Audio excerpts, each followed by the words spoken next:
नमस्कार, माझं नाव संकर्षण कराडे, मी परभणीचा आहे। लहानपणापासून परभणीतल्या ज्या सांस्कृतिक गोष्टींविषयी किंवा कला क्षेत्रातल्या गोष्टींविषयी ऐकत मी मोठा झालो, त्यातलं एक फार महत्वाचं नाव म्हणजे मिलिंद विंचुरकर पुरस्कार। मध्यंतरी काही वर्ष थोडासा काळ हा पुरस्कार थांबला होता, पण आता नव्याने सुरू होतोय। एखाद्या गोष्टीचं जेव्हा 2.0 व्हर्जन येतं किंवा दुसरी आवृत्ती येते तेव्हा अपेक्षा खूप वाढलेल्या असतात आणि माझी खात्री आहे या पुरस्काराशी निगडीत सगळी माणसं या अपेक्षा पूर्ण करतील, कारण ही सगळी गुणवान मंडळी आहेत, कष्ट करणारी मंडळी आहेत, कला क्षेत्राविषयी ओढ वाटणारी मंडळी आहेत। त्याच्यामुळे हा पुरस्कार आता इथून पुढे अजून एका वेगळ्या उंचीवरती जाईल, अजून जोमाने लोकांपर्यंत पोहोचेल।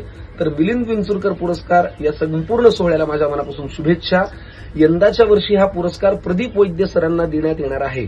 प्रदीप वैद्य सरांविषयी मी आतापर्यंत खूप ऐकून होतो, मला त्यांच्याविषयी माहिती आहे।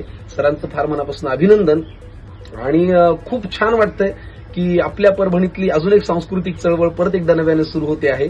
तर खूप मनापासून शुभेच्छा। हा व्हिडिओ पाठवायला थोडासा उशीर झाला, त्याच्याबद्दल माफी असावी, पण प्लीज गैरसमज करू नका। आणि मी जेव्हा शक्य होईल तेव्हा या पुरस्काराला नक्की येईल आणि तिथे सुद्धा काम करायची माझी तयारी आहे, कारण ही सगळी माणसं माझी आहेत। परत